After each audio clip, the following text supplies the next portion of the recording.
जो गुरु बसे बनारसी, शिष्य समुंदर तीर, बिसराए बिसरे नहीं, जो गुण होय शरीर हो, बिसराए बिसरे नहीं, जो गुण होय शरीर। मेरे मन मंदिर के आराध्य परम पूज्य गुरुदेव जी, मंचासीन इस आश्रम के व्यवस्थापक परम पूज्य श्री संकल्प साहेब जी, मुद मंगलमय संत समाज, आप सभी के चरणों में त्रैवार सहाय बंदेगी।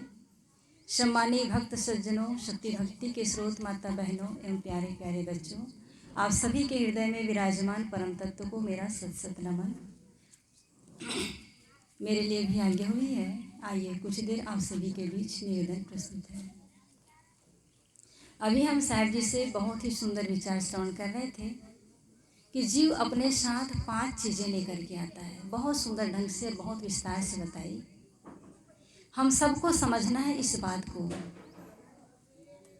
सदगुरु कबीर साहब जी ने इस बात को एक साखी के माध्यम से कहा है, कबीर कमाई आपकी निष्फल कभी न जाए, बोया पेड़ बबूल का आम कहाँ से खाए। सदगुरु कबीर साहब है कर्म के सिद्धांत को समझाने के लिए बहुत ही सुंदर रूपक देते हैं आम और बबूल का। वे कहते हैं कि बोया पेड़ बबूल का आम कहाँ से खाए। यदि आपने बबूल का पेड़ बोया है तो आम कहाँ से खाने को मिलेगा। बबूल का पेड़ यदि लगाते हैं तो उसमें बबूल के कांटे आएंगे। बबूल का पेड़ लगाए हैं तो बबूल के कांटे आएंगे, बबूल के बीज आएंगे, उसमें आम नहीं लगेगा। सही बात है। जो बोएंगे वही हम पाएंगे। लेकिन कोई सोचे कि नहीं, इस दुनिया में कुछ भी हो सकता है। यदि हम प्रार्थना करके पूजा करके बबूल के पेड़ में आम उगा सकते हैं तो प्रैक्टिकल करके देख लीजिए। क्योंकि व्यवहारिक जीवन में देखा जाता है आदमी गलत कर्म करता है, चोरी, हिंसा, व्यभिचार, नाना दुष्कर्मों में फंसा है।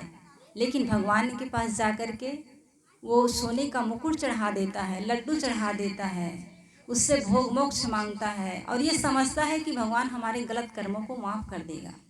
लेकिन आपको एक प्रैक्टिकल करना चाहिए कि जैसे बबूल के पेड़ में आम के तो फल नहीं आ सकते, तो फिर हम गलत कर्म करके हमारे जीवन में सुख और शांति कैसे आ सकती है, कहाँ से आ सकती है और कैसे दे सकते हैं, जब भगवान में इतनी क्षमता नहीं कि बबूल के पेड़ में आम उगा सके। जो लोग भगवान मानते हैं, हम लोग भी मानते हैं, लेकिन हमारा भगवान है प्रकृति के जो नियम है, जो प्रकृति के शाश्वत नियम है, वही असली भगवान है। जैसे कोई किसान है, खेत में बीज डालता है तो प्रकृति का नियम जब अनुकूल होता है, अनुकूल बारिश होता है, मिट्टी सही होता है, प्रकाश होता है, तो एक ही समय में हजारों एकड़ जमीन में बीज जो डाला गया एक साथ उग जाता है। ये क्या है? प्रकृति का नियम है, उसको उगाना नहीं पड़ता। कोई भगवान ऐसा नहीं है कोई कहे कि दुराचारी है तो इसके खेत में जो बीज बोया गया है उसको मैं नहीं उगाऊंगा। कोई कितना भी हिंसकी हो, हत्यारा हो, पापी हो, कुछ भी हो, लेकिन यदि वो बीज बोता है, अनुकूल वातावरण है, तो उनके खेत में भी वो बीज उगेंगे, फसल लहलहाएंगे। मैं कहना चाहती हूँ कि यदि भगवान आप मानते हैं और ऐसे सोचते हैं कि हमारे गलत कर्मों को माफ़ कर देंगे, तो ऐसा करना, बबूल का पेड़ लगाना, उसमें गंगा जल डालना, यज्ञ करना, हवन करना, और यहाँ तक कि लोग प्रतिज्ञा करते हैं कि जब तक मुझे भगवान के दर्शन नहीं होंगे तब तक मैं अपना हाथ नीचा नहीं करूँगा। अभी हम लोग गए थे महाकुंभ इलाहाबाद, तो कई ऐसे संतों के दर्शन हुए जहाँ कोई हाथ ऊपर किया हुआ है, मैं 10 साल 20 साल तक मैं हाथ नीचा नहीं करूँगा, जब तक भगवान के दर्शन ना होंगे मैं हाथ को ऊपर ही रखूँगा। और हाथ ऊपर रखे रखे पूरी तरह से सूख गया है और बड़े बड़े नाखून बढ़ गए हैं, है ना। कोई खड़ेश्वरी है, खड़े खड़े शरीर के पूरे क्रियाकलाप कर रहे हैं। तो बात यह है कि जब एक बबूल के पेड़ में आम का फल लगाने के लिए आप उसमें गंगा जल डालें, यज्ञ करें, हवन करें और ऐसा संकल्प ले लें कि इस बबूल के पेड़ में आम के फल आ जाए, और सच में यदि आम का फल आ जाता है तो समझना आप गलत कर्म करते हैं और आपके जीवन में सुख शांति आ जाएगी। ऐसा हो सकता है? होगा? कभी नहीं होगा। सीधी सी बात है, आदमी जब गलत कर्म करता है तो दुनिया की नज़रों से तो छुपा लेता है कि मैं गलत कर्मी नहीं हूँ, कुकर्मी नहीं हूँ, लेकिन अपनी नज़रों से अपने आप से छुपा नहीं पाता। अपने आप में वो अंदर अंदर दुखी होता है, पश्चाताप करता है, और रातों की नींद और दिन का चैन हराम हो जाता है। इसलिए हमें समझना चाहिए कि हम जो कुछ भी करते हैं वो लौट करके हमारे जीवन में आता है। भगवान बुद्ध ने कहा है, मनोपुगमा मनोधम्मा मनोश्रेष्ठा मनोमया मनसा चे पदुठेन भास्ति वा करोति वा ततो नम दुख मनवेति चक्कम व वहतो पदम। अर्थात मनुष्य का मन श्रेष्ठ है। मन में यदि बुराई रख करके बोलता है, कर्म करता है, तो दुख उसके साथ ठीक वैसे ही लग जाता है जैसे गाड़ी में जुते हुए बैल के पीछे गाड़ी का पहिया होता है। बैल को जब गाड़ी में जोत देते हैं तो गाड़ी का पहिया ठीक उनके पैर के पीछे होता है, और बैल जरा भी असावधान हुआ तो वो चक्का बैल के पैर को रौंद डालेगा। ठीक यही बात हमारे जीवन में लागू होती है। जब हम गलत कर्म करते हैं तो हमारे गलत संस्कार पीछे लग जाते हैं, और वो उसी तरह से पीछा करता है जैसे कहते हैं, भगवान बुद्ध ने ही उदाहरण दिया है, जैसे बछड़ा हजारों गायों के बीच अपनी माँ को पहचान लेता है। जैसे बछड़ा हजारों गायों के बीच अपनी माँ को पहचान लेता है, ठीक वैसे ही जीव जिस घर में, परिवार में, जिस देश में जहाँ भी जन्म लेता है, कर्म उनका पीछा करता है, वहाँ उसको वो फल भोगना ही पड़ता है। इसलिए बहुत सावधानी से जीवन जीने की आवश्यकता है। और ऐसे ही यदि हम शुभ कर्म करते हैं तो हमारे पीछे सुख पीछे लग जाता है। इसके लिए भी भगवान बुद्ध कहते हैं कि सुख हमारे पीछे वैसे लगते हैं जैसे मनुष्य के पीछे उनकी छाया। छाया तो साथ है लेकिन पता नहीं चलता, छाया का भार हमें नहीं होता। वैसे ही जीवन में सुख इतने मिलते हैं कि दुख का हमें भास ही नहीं होता है। कितने घरों में देखा जाता है कुत्ते बिल्ली तक पाले जाते हैं, और उनकी सुरक्षा के लिए बीमारी से पहले उन्हें इंजेक्शन लगवाया जाता है, उन्हें डंलप के गद्दे पे सुलाया जाता है, मालिक के गोद में खेलते हैं, एसी कार में घूमते हैं। यह कोई उनके पूर्व जन्म का एक शुभ कर्म था। हालांकि वो भोग से निवृत्त नहीं हो पाए, इसलिए पशु योनि में चले गए, लेकिन उनका दान धर्म वहाँ काम कर रहा है नीच योनि में जाने के बाद भी। अभी हम साहब जी से सुन रहे थे कि हमारे भाई अनुज भाई ने आश्रम बना करके बहुत ही पुण्य का काम किया। सचमुच में लोग इस दुनिया में देखा जाता है कि या तो वो अपने बुढ़ापा के लिए धन में रखते हैं, या तो अपने बेटे के लिए सोचते हैं कि बेटे को धन दूंगा तो वो मेरी बुढ़ापा में सेवा करेगा। लेकिन ज़रूरी नहीं कि बेटा बुढ़ापा में आपकी सेवा करेगा, लेकिन आपने धन लगा करके धर्म रूपी बेटा जो पैदा किया है तो आज इस जन्म में दिखाई तो नहीं देगा, आपके मन में सुकून जरूर होगा, और आने वाले कल में वो आपको जरूर फलित होगा, आपके जीवन में सुख शांति आएगी। अब देख लीजिए, हमारे भी संकल्प साहब जी हैं, उन्होंने इस क्षेत्र में ज्ञान का प्रचार प्रसार किया, और आपके दिलों में एक तरह से वो पूज्य हो गए, भगवान की तरह मानने लगे। और ये हमारी क्या है अभी भजन में मीनू दीपमाला, जिसको हम लोग मीनू कहते हैं, तो कहते हैं कि साहब जी, हमारे संकल्प साहब जी तो ऐसे रखते हैं जैसे हमारे दादाजी हो, और वो उसी तरह से इनके घर में रहे भी कोरबा में। फिर इनके माता पिता के मन में हुआ कि यहाँ जैसे साहब हैं, यदि हम आश्रम बना दें तो और संत रहेंगे और बुढ़ापे में अच्छी सी सेवा होगी। तो साहब जी उनके रिश्ते में कुछ नहीं लगते, लेकिन वर्तमान में उन्होंने कर्म किया, और पिछला भी उनका कर्म कुछ ऐसा था कि धर्म का बेटा बन करके उनकी सहयोग के लिए, सहायता के लिए खड़े हैं। आज उन्होंने धर्म किया है, सत्संग के लिए आश्रम निर्माण किया है। आगे भी उनकी सेवा करने वाले मिलेंगे, उनके बेटा के रूप में, परिवार के रूप में, और जीवन कभी दुखमय नहीं होगा। कभी भी कुछ अच्छा करते हैं तो उनका फल हमें ज़रूर मिलता है। इसलिए ध्यान रहे कि हम जीवन में अच्छे कर्म को अपनाएं। कभी भी ये ना सोचें कि पता नहीं कौन जानता है क्या होगा। ऐसा संशय में रहेंगे तो आप कुछ नहीं कर पाएंगे। इतना तो सच मान लीजिए कि आज आप जो कुछ भी हैं अपने कर्मों की वजह से हैं।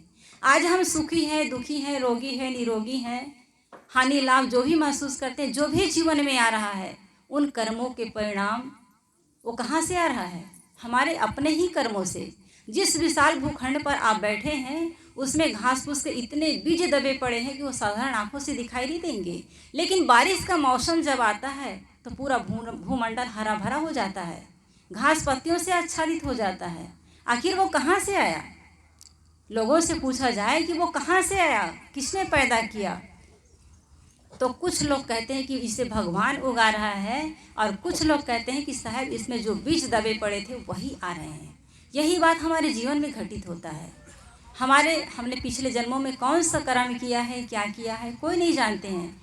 लेकिन आज जो जीवन में आ रहा है ना, सुख दुख, हानि लाभ, रोगी रोगी जैसी काया, वो हमारे अपने कर्मों के परिणाम है।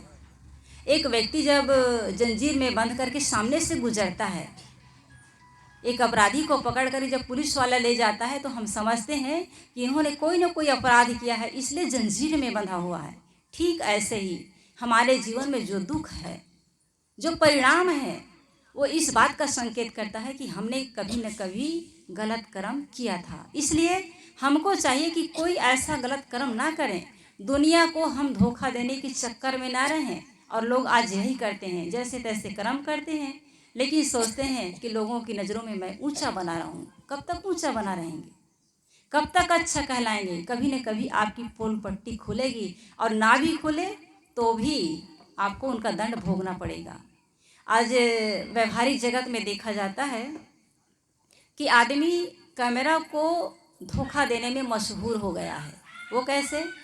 एक सामान्य सा आदमी फ़ोटो निकलवाने के लिए जाता है तो बड़ा अच्छा से काजल, पाउडर, लिपस्टिक लगा करके बढ़िया सज धज करके जाता है, और फोटोग्राफर को कहता है कि देखो जी मेरा अच्छा से अच्छा फ़ोटो आना चाहिए, और वो भी अपने तरफ से प्रयास करता है, क्लोजअप लेता है, बहुत सुंदर फ़ोटो निकालते, सांवला शरीर लेकिन गोरा फ़ोटो आपको देख करके आप पहचान नहीं पाएंगे कि शरीर कैसा है, काला है कि गोरा है। तो आप कैमरा को तो धोखा देने में सफल हो सकते हैं, लेकिन एक्सरा मशीन है, वो भीतर की जांच करता है। एक्सरा मशीन है, वो अंदर की जांच करता है, तो उसमें कोई बनावटी नहीं है, वो वही दिखाता है जो आपके शरीर के भीतर है। ऐसे ही हम दुनिया को धोखा दे सकते हैं, लेकिन भीतर में जो बोल रहा है ना, वो भी परमात्मा है। आपके और हमारे भीतर जो सत्ता बैठा हुआ है, जिसके माध्यम से हम बोल रहे हैं, उससे हम नहीं छुपा सकते। इसलिए बहुत सोच समझ करके कर्म करने की आवश्यकता है। कहते हैं कि एक बार एक माता जी थी, एक गांव था, ऐसे ही छोटा मोटा गांव रहा होगा, तो वहाँ एक संत का आगमन हुआ। तो संत का आगमन हुआ तो संत बड़ा ही फकीर था, फक्कड़ था, उन्हें दुनिया से ज़्यादा कुछ लेना देना नहीं था। वो गांव में सिर्फ एक बार भोजन मांगता था और सहजता से भोजन कर लेता था। तो गांव में जाता था तो वो कुछ तो भाई अपने माध्यम बोल से बताएंगे कि मैं आ गया हूँ। तो वो गांव में जाता था तो कहता था, गली गली रैसा गोहरावे, जैसा देश तैसा पावे, सांझे देश सकारे पावे, पूत भतार के आगे आवे। मतलब जैसा दोगे वैसा तुम्हें फल मिलने वाला है, और जो भी करोगे तुम्हारे सामने ही आने वाला है। तो एक स्त्री उस गांव में थी, उनका पति और उनका बेटा दोनों विदेश गए थे कमाने के लिए, और साथ में उनकी सासू माँ थी। तो सास को बहुत तंग करती थी, ठीक से खाने पीने को नहीं देती थी। तो जैसे ही महात्मा सुबह भिक्षा के लिए आए और कहते, गली गली रैसा गोहरावे, जैसा देश तैसा पावे, सांझे देश सकारे पावे, पूत भतार के आगे आवे। तो वो चिढ़ जाती थी, क्योंकि उनका पुत्र और उनका पति, भतार यानी पति, तो उनका पुत्र और पति विदेश गया हुआ था। तो सोचते थे कि ये संत मुझे ही सुनाते हैं, मुझे ही ऐसा कहते हैं।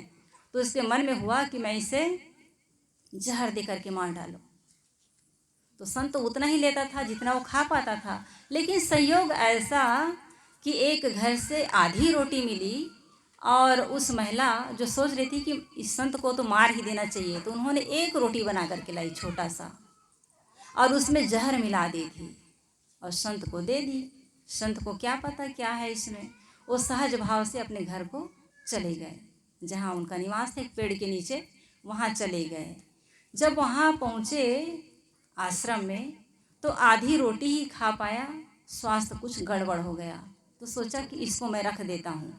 तो संग्रही तो नहीं था, लेकिन जो बचता था उसको ज़मीन में गाड़ के रख देता था और अगले दिन खाता था, और नहीं होता तब वो भिक्षा मांगता था।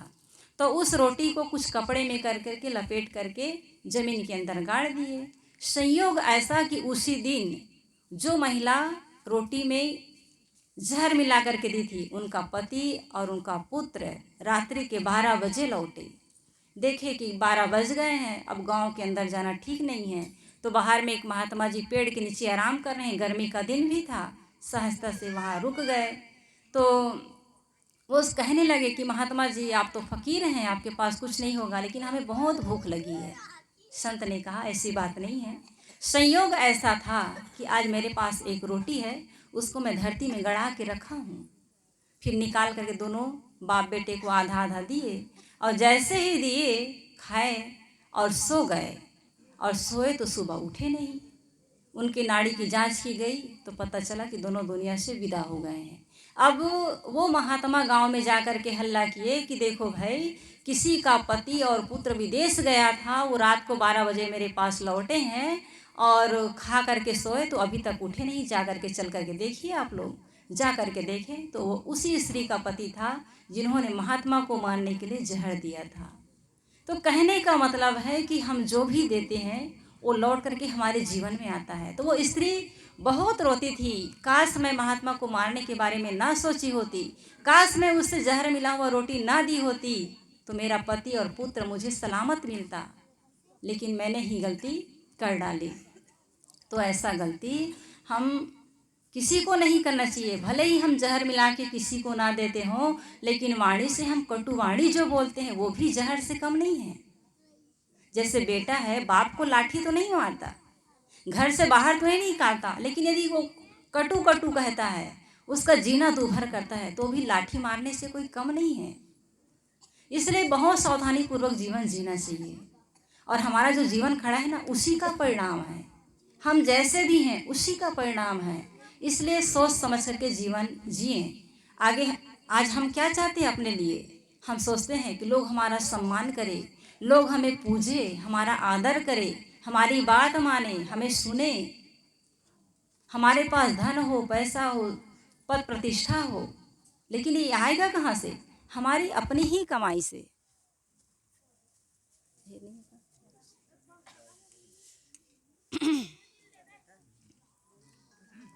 बोलो।